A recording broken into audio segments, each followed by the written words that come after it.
வணக்கம், welcome to சுவை 6. இன்றைக்கி மட்டன் கிரேவிங்க, மட்டன் கெட்டி குழம்பு சூப்பராக இருக்குங்க. பார்க்கலாங்க. பாருங்கள், இப்போ வந்து சின்ன வெங்காயம், இஞ்சி, பூண்டு, தேங்காய் இன்னும் கொஞ்சமாக சேர்த்துருக்குறோம். சின்ன வெங்காயம் அளவாக தான் சேர்த்துருக்குங்க. நம்ம கொஞ்சமாக தான் வைக்க போகிறோம். 1/2 கிலோ மட்டன் நல்லா வதக்கலாங்க. சீரகம், சோம்பு, பட்டை, சோம்பு, அந்த ஸ்டார் பூ, கசகசா எல்லாம் சேர்த்து வதக்கலாங்க. ரொம்ப சூப்பராக இருந்துச்சுங்க. டேஸ்ட் அட்டகாசமாக இருந்தது.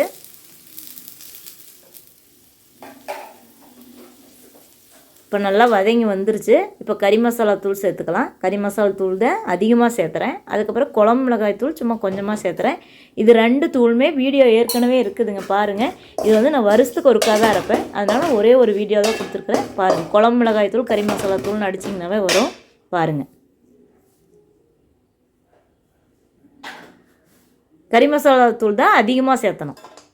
முந்திரி சேர்த்திருக்குறேங்க, ஏன்னா நம்ம வைக்கிறது கெட்டி குழம்பு கிரேவி, அதனால் முந்திரி சேர்த்துனா நல்லா திக்காக நல்லா சைனிங்காக சூப்பராக இருக்குங்க. டேஸ்ட்டும் அருமையாக இருக்கும், அதனால் சேர்த்திருக்கிறேன்.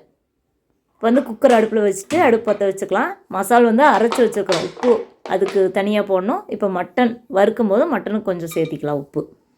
இப்போ பார்த்திங்கன்னா பட்டை சேர்த்திருக்கிறோம், சோம்பு, கிராம்பு, அதுக்கப்புறம் ஏலக்காய், அதுக்கப்புறம் பார்த்திங்கன்னா ஸ்டார் பூ, இதெல்லாம் சேர்த்திக்கலாங்க. ரொம்ப நல்லாயிருக்கும். கல்பாசி கூட கொஞ்சம் சேர்த்திருக்கிறேன். கருவேப்பிலை சேர்த்திக்கலாம். ரொம்ப ரொம்ப சூப்பராக இருக்குங்க.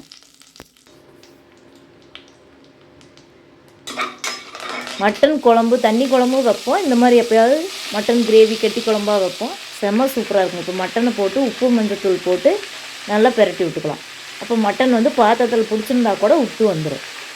அதுக்கப்புறம் மிளகாய்த்தூள், மல்லித்தூள், கரம் மசாலா கொஞ்சம் சேர்த்துக்கலாங்க. மஞ்சத்தூள் சேர்த்துக்கலாம். கொஞ்சமாக சேர்த்துனா போதும். இந்த மட்டனுக்கு மட்டும் சேர்த்துனோம்னா போதும், ஏன்னா நம்ம மசாலா அரைச்சி வச்சுருக்க கிரேவிக்கு, அதனால் கொஞ்சமாக சேர்த்துக்கலாம். சேர்த்துட்டு நல்லா வதக்கி விடலாங்க. நல்லா வதங்கி வந்துடும். ரொம்ப நேரம் வதக்கணுன்ட்டு இல்லை, ஏன்னா மறுபடியும் வேக வைக்க தான் போகிறோம். ஓரளவுக்கு வதக்குனா போதும்.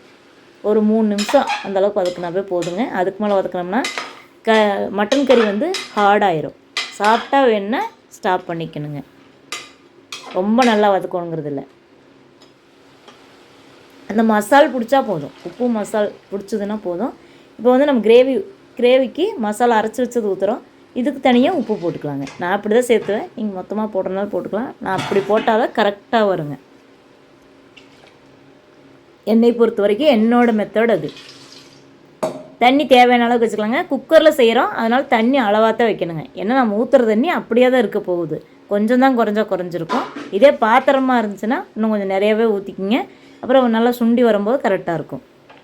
தேங்காய் ஏற்கனவே சேர்த்துருக்குறோம், அதனால் ரொம்ப நேரம் அடுப்பில் இருந்தாலும் மட்டன் அவ்வளோக்கா நல்லா இருக்காது. அதனால் கரெக்டாக 8 விசிலுங்க எடுத்துக்கலாம். தேங்காய் தனியாக அரைச்சி ஊற்றுறனா கூட ஊற்றிக்கலாங்க. மட்டனுங்கிறனால நான் வந்து 1 பாட் ரெசிப்பியாக தான் செஞ்சேன். கடகடன்னு செஞ்சுட்டேங்க. டக்குன்னு ஒரு 15 நிமிஷம் தான் இதுக்கு போதும். ரொம்ப நல்லா இருந்தது. டேஸ்ட் அட்டகாசமாக இருந்ததுங்க. இது வந்து சாதத்துக்கு, இட்லிக்கு, தோசைக்கு, பணியாரத்துக்கு எல்லாத்துக்குமே நல்லா இருக்குங்க. இந்த குழம்பு சப்பாத்திக்கு சூப்பராக இருக்கும். மட்டன் கெட்டி குழம்பு, மட்டன் கிரேவி செம சூப்பராக இருக்குங்க. என்னோடய ஸ்டைலில் பாருங்கள். உங்களுக்கு என்னோட இந்த சுவை 6 சேனல் பிடிச்சதுன்னா சப்ஸ்கிரைப் பண்ணி சப்போர்ட் பண்ணுங்கள். அதே மாதிரி இல்லத்தரசி கோலம்னு ஒரு கோலம் சேனல் வச்சுருக்குறேங்க. அதில் ஈஸியான அழகான கோலங்கள் கொடுத்துட்ருக்குறேங்க. பாருங்கள், உங்களுக்கு கண்டிப்பாக பிடிக்கும். உப்பு பத்தாத என்னமோன்னு மறுபடியும் கொஞ்சம் சேர்த்திக்கிறேன். ஏன்னா நம்ம வந்து மட்டன் இது கூடயே இருக்குது. அப்படிங்கும்போது நல்லா உப்பு கரெக்டாக இருந்தால் தான் நல்லா இருக்குங்க. மறுபடியும் உப்பு போட்டோம்னா சரி வராது. அதனால் முதலே கரெக்டாக போட்டுக்கலாம். இப்போ மூடி வச்சுக்கலாங்க. 8 விசில் ஒன்றுங்க. அப்போ தான் மட்டன் நல்லா வெந்து வரும். எங்கள் ஊர் மட்டனுக்கு ஒவ்வொன்று இளங்குத்தியாக இருந்துச்சுன்னா ஒரு 6 விசில் விட்டிங்கனாவே வெந்துடும். பாருங்கள், பார்க்குறக்கே எவ்வளோ சூப்பராக இருக்குன்னு. ரொம்ப ரொம்ப டேஸ்ட்டாக இருந்துச்சுங்க. இது வந்து ரைஸுக்கு, சப்பாத்திக்கு, இட்லி, தோசைக்கு, பணியாரத்துக்கு எல்லாமே நல்லா தான் இருக்குங்க இந்த குழம்பு.